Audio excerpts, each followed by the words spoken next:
Hay una sensación que casi todos conocemos, pero que rara vez nombramos en voz alta.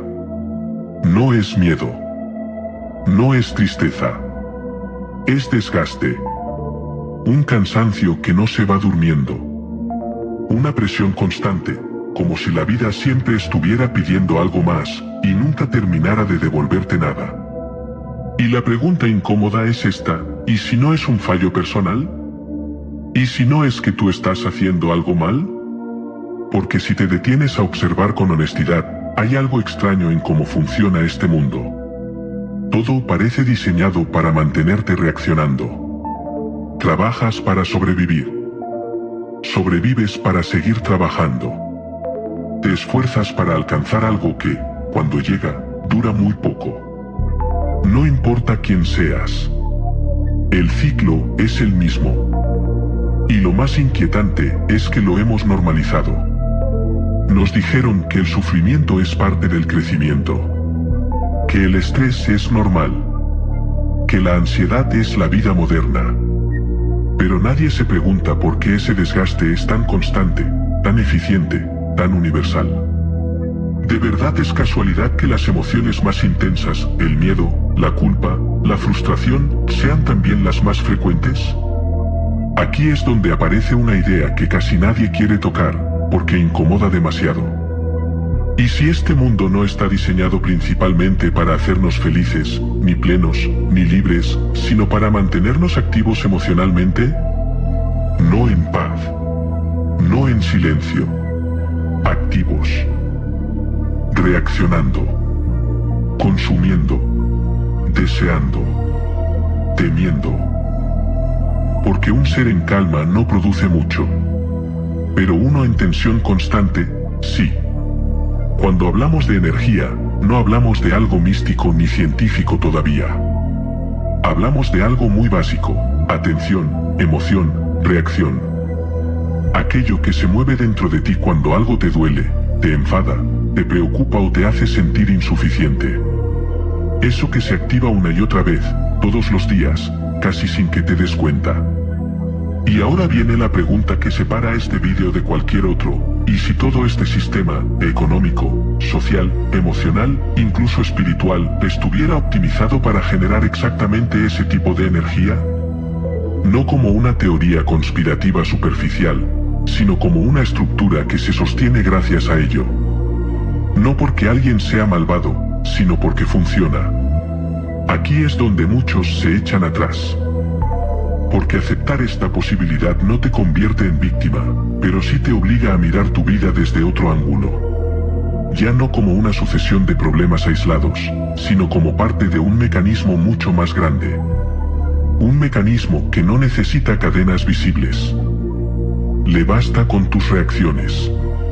Y antes de seguir, deja esto claro: este vídeo no va a decirte que escapes del mundo, ni que lo odies, ni que todo sea una mentira absoluta.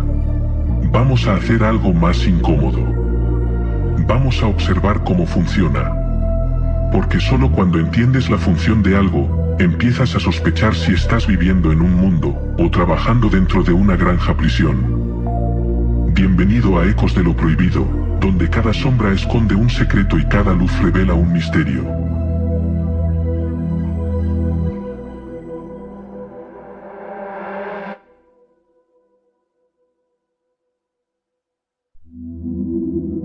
Cuando escuchas la palabra energía, es fácil pensar en algo abstracto, místico o incluso ridículo. Por eso muchos desconectan enseguida. Pero aquí no vamos a usar esa palabra como se usa en libros de autoayuda ni en discursos actuales. Vamos a hablar de energía en su forma más cruda y cotidiana. Esa que experimentas sin llamarla así. Energía es lo que se activa en ti cuando algo te amenaza. Cuando algo te falta. Cuando algo te frustra. Es la tensión que aparece en el cuerpo antes incluso de que puedas pensar. Es la reacción automática. El impulso. El movimiento interno que te empuja a hacer algo, a decir algo, a huir, a luchar, a compararte, a justificarte. Observa esto con honestidad: las emociones más intensas no son las más placenteras. Son las más incómodas. El miedo, la culpa, la ansiedad, la ira contenida, la sensación de no ser suficiente. Y, curiosamente, son también las emociones que más tiempo permanecen activas en la mayoría de las personas. No aparecen una vez. Se repiten. Ahora piensa en cómo está organizado el mundo. Noticias que alarman. Ritmos que aceleran. Comparaciones constantes. Expectativas que nunca se cumplen del todo. Todo parece diseñado para mantenerte en un estado de ligera tensión permanente. No colapsado, pero tampoco en calma. Lo justo para seguir reaccionando. Aquí aparece algo importante: un ser en paz no reacciona mucho. Un ser satisfecho no se mueve compulsivamente. Un ser en silencio interior no produce demasiada fricción. En cambio, un ser inquieto, insatisfecho, inseguro, está siempre generando movimiento. Pensamiento. Emoción. Acción. Energía en estado bruto. Y esto no tiene nada de sobrenatural.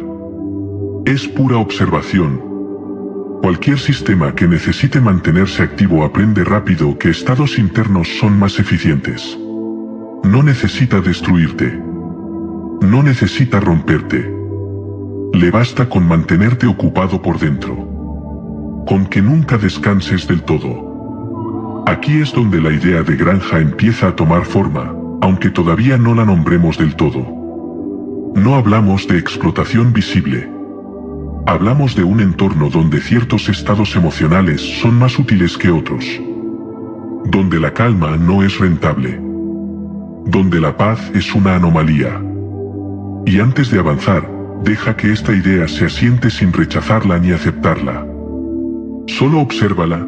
Si la energía más constante en este mundo nace del conflicto interno, ¿qué tipo de sistema prospera cuando casi nadie está realmente en calma?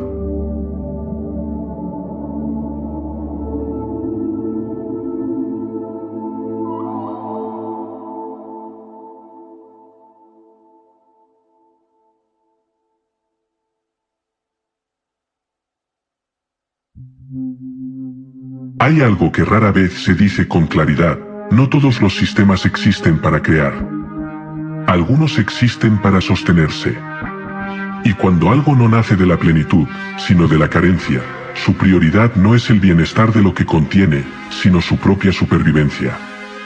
Esta idea es clave para entender todo lo que viene después. Un sistema que no puede generar por sí mismo necesita obtener fuera lo que le falta. No por maldad. Por necesidad. Igual que un organismo que no produce ciertos nutrientes tiene que absorberlos del entorno. No hay intención moral ahí. Hay dependencia. Y cuando la dependencia se vuelve estructural, la extracción se normaliza.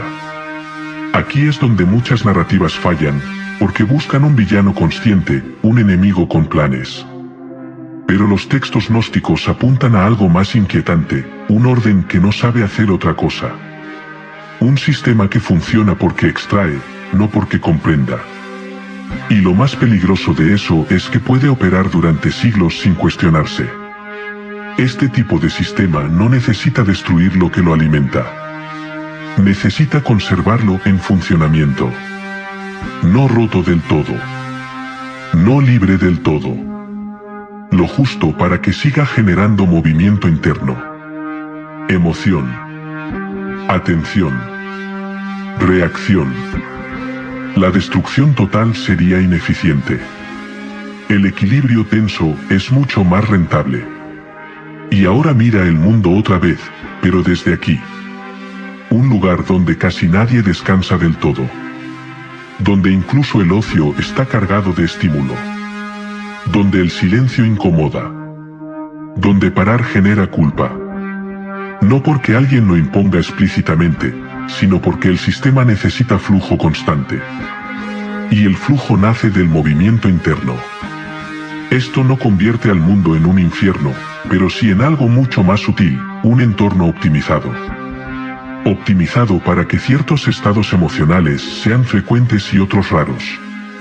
La calma profunda, la presencia plena, la neutralidad, no encajan bien. No generan suficiente retorno. Aquí la idea de granja deja de sonar exagerada y empieza a sonar técnica. No hablamos de seres siendo torturados, sino de conciencias mantenidas en un rango específico de experiencia. Lo suficientemente activas para producir. Lo suficientemente limitadas para no salirse del marco. Y lo más inquietante es esto, un sistema así no necesita convencerte de nada. No necesita que creas en él. Le basta con que vivas dentro sin cuestionar su función. Porque mientras sigas reaccionando como se espera, la extracción continúa sin resistencia.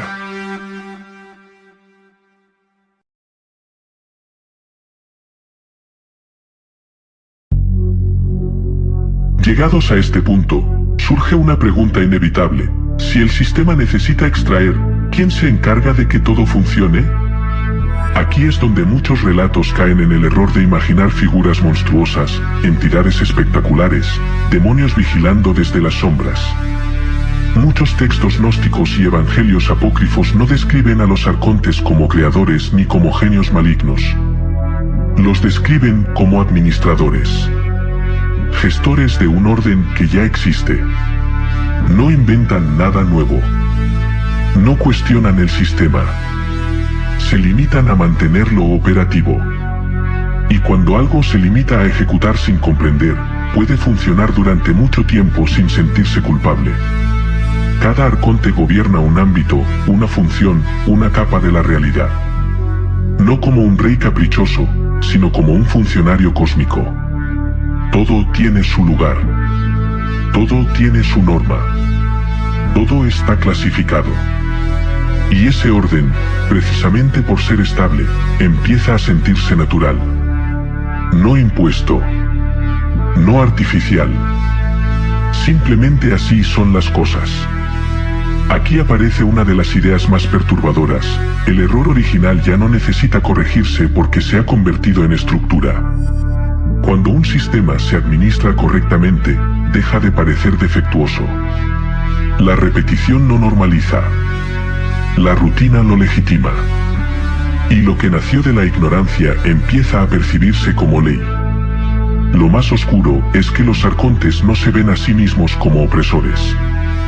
No actúan con crueldad consciente. Actúan porque es su función. Mantener el equilibrio del sistema tal como lo heredaron. Y esto nos enfrenta a una verdad incómoda. Los sistemas más dañinos no siempre son los más violentos, sino los más convencidos de su corrección.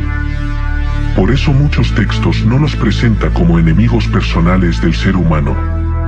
No hay persecución directa. No hay guerra abierta. Su poder está en otra parte, en la estabilidad. En la repetición. En hacer que todo siga funcionando igual, día tras día, hasta que nadie recuerde que podría ser distinto. Cuando algo se repite lo suficiente, deja de cuestionarse. Y cuando deja de cuestionarse, se vuelve invisible. Aquí el control no se ejerce gritando órdenes, sino creando un marco donde ciertas preguntas nunca llegan a formularse. Donde la duda no está prohibida, simplemente no aparece. Con los arcontes, ya no hablamos de un error aislado ni de una necesidad abstracta.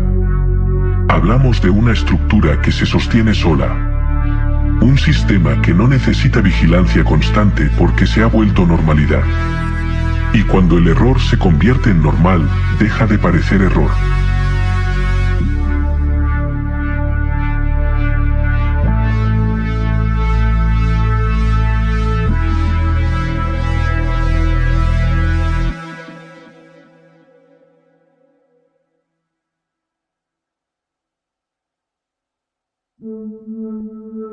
En muchos textos gnósticos y evangelios excluidos hay una advertencia que se repite, aunque con distintos símbolos.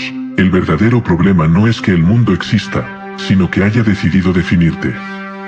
No solo darte un cuerpo, una vida o un nombre, sino establecer qué eres, hasta dónde llegas y qué queda fuera de ti. Porque cuando una estructura fija eso, ya no está creando, está delimitando. Estas tradiciones describen al ser humano como algo inacabado, no como una obra cerrada. una chispa, una posibilidad, una conciencia en disputa. Pero el sistema no puede funcionar bien con algo abierto. Necesita formas claras, identidades estables, roles definidos. Por eso, lo primero que hace no es destruir lo humano, sino reducirlo a una versión manejable.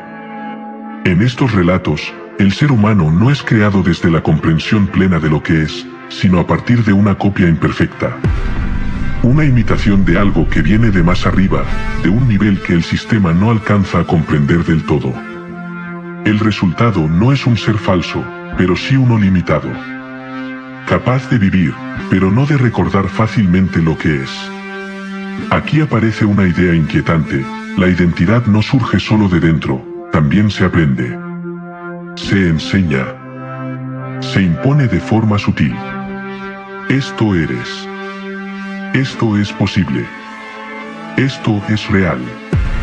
Y una vez que alguien acepta esa definición como definitiva, deja de buscar. No porque esté satisfecho, sino porque cree que no hay nada más que buscar. Por eso, en estos textos, el cuerpo nunca es presentado como el enemigo principal. El problema no es tener forma, historia o límites. El problema es creer que eso agota lo que eres. Que tu identidad termina donde termina tu biografía. Cuando eso ocurre, el sistema ya no necesita vigilar. La definición hace el trabajo por él. Muchos rasgos que hoy consideramos naturales, el miedo constante, la comparación, la sensación de insuficiencia, la necesidad de validación, aparecen en estas tradiciones como consecuencias de una identidad mal calibrada. No como defectos personales, sino como efectos estructurales de un modelo de humanidad reducido.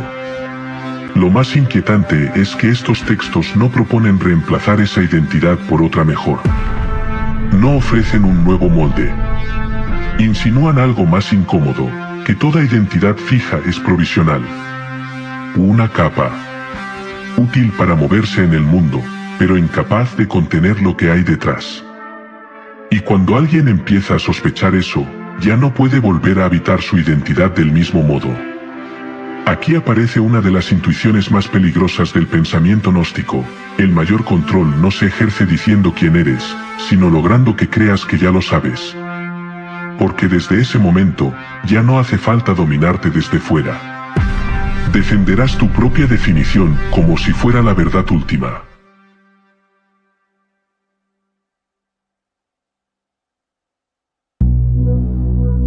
Hay algo que los textos gnósticos insinúan con mucha claridad, pero que casi nunca se comenta: el sistema no colapsa cuando alguien empieza a dudar.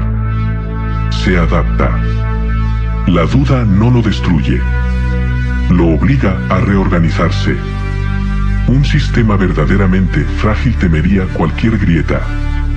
Pero uno que ha existido durante tanto tiempo ha aprendido algo más eficaz: absorber la anomalía. No eliminarla. Integrarla. Convertirla en una nueva capa funcional. Por eso, cuando alguien empieza a cuestionar, no siempre se encuentra con rechazo frontal. A veces se encuentra con respuestas. Discursos. Nuevas narrativas que parecen profundas, pero que encajan perfectamente dentro del mismo marco que supuestamente cuestionan. Aquí aparece una de las trampas más sutiles: creer que dudar ya es salir. Que cuestionar ya es liberarse. Pero muchos sistemas no temen al pensamiento crítico mientras no cambie la estructura interna de la atención. Puedes pensar distinto y seguir reaccionando igual. En este punto, incluso la espiritualidad puede convertirse en un mecanismo de estabilización. Nuevas creencias, nuevas prácticas, nuevas explicaciones que no rompen el ciclo, solo lo hacen más sofisticado. El movimiento interno continúa. La extracción también. Esto explica por qué tantas personas sienten que despiertan, pero su vida sigue girando alrededor del mismo desgaste. No porque hayan fallado, sino porque el sistema no fue desafiado donde realmente importa, en la forma en que la conciencia responde automáticamente. Los textos gnósticos son incómodos precisamente por esto. No ofrecen caminos fáciles. No prometen liberación rápida. Insinúan que la verdadera anomalía no es pensar diferente, sino dejar de alimentar el engranaje desde dentro. Y aquí el relato da un giro inquietante. El sistema no teme a los rebeldes ruidosos. Teme a quien deja de reaccionar como se espera. Porque eso no se puede integrar tan fácilmente. No se puede absorber. Solo se puede observar y esperar.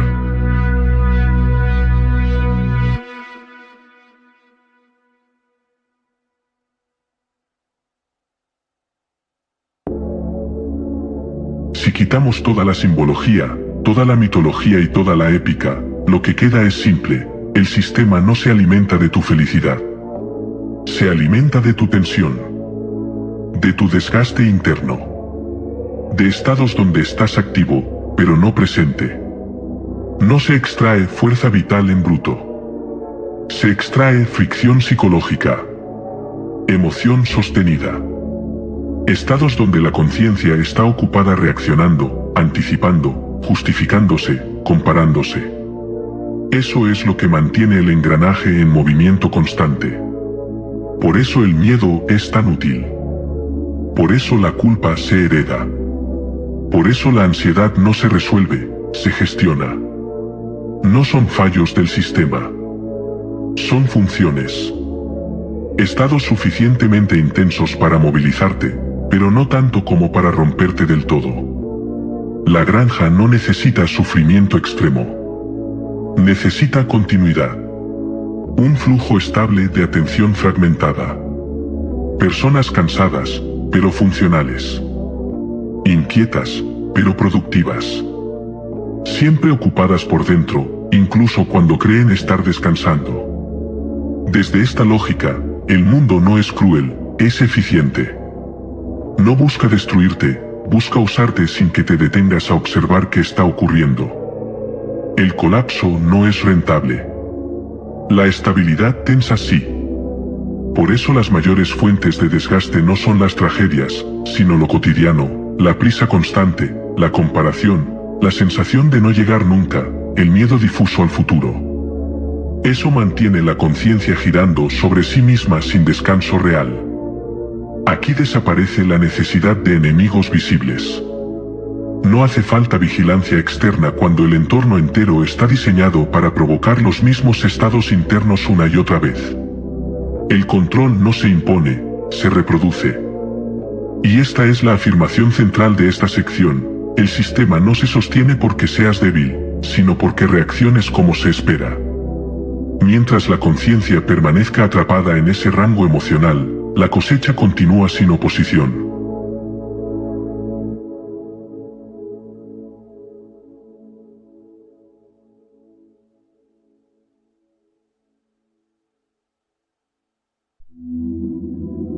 Después de ver el funcionamiento completo, la extracción, la administración, la definición de lo humano, hay algo que cambia.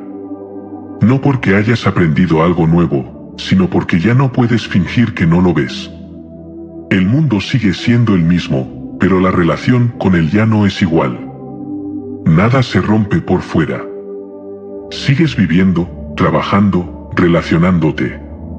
Pero algo se desplaza por dentro. Empiezas a notar cuando reaccionas automáticamente.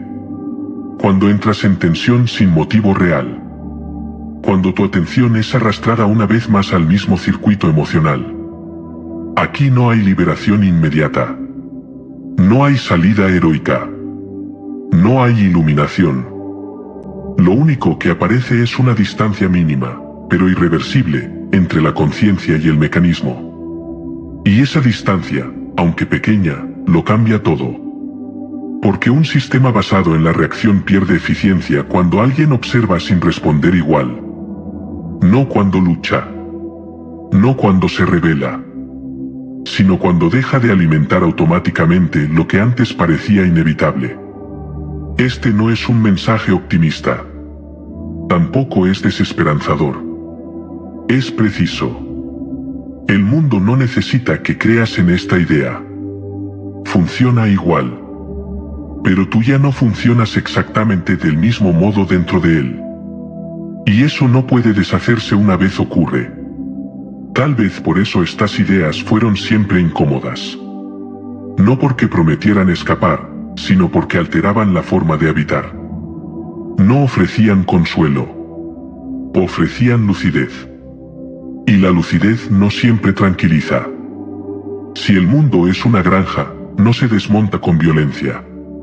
Se vuelve ineficaz cuando la conciencia deja de producir lo que se espera de ella. No por resistencia, sino por comprensión silenciosa. Y ahí termina todo lo que puede decirse.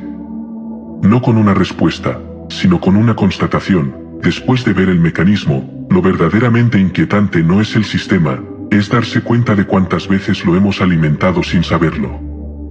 Si este vídeo te removió algo, no lo guardes solo para ti. Compártelo con alguien que sientas que está preparado para escucharlo. Hay una forma sencilla, y quizá la única, de empezar a debilitar esta granja de energía, no es luchando contra ella ni intentando escapar. Es más incómodo que eso. Es aprender a no reaccionar automáticamente. A observar cuando el sistema te empuja al miedo, a la culpa, a la prisa, y no responder del mismo modo. La granja no se sostiene por la fuerza, sino por la repetición. Y toda repetición se rompe cuando aparece la conciencia. Si quieres apoyar este espacio y ayudarnos a seguir creando contenidos como este, puedes hacerlo dejando un super gracias o uniéndote a la comunidad de Ecos de lo Prohibido. Eso nos permite seguir investigando y profundizando en temas que no suelen tener lugar en otros canales. Y si hay ideas, textos o preguntas que sientas que merecen ser exploradas, déjalas en los comentarios. Hasta la próxima. Sigan explorando. Sigan cuestionando. Porque en Ecos de lo Prohibido, cada sombra esconde un secreto, y cada luz revela un misterio.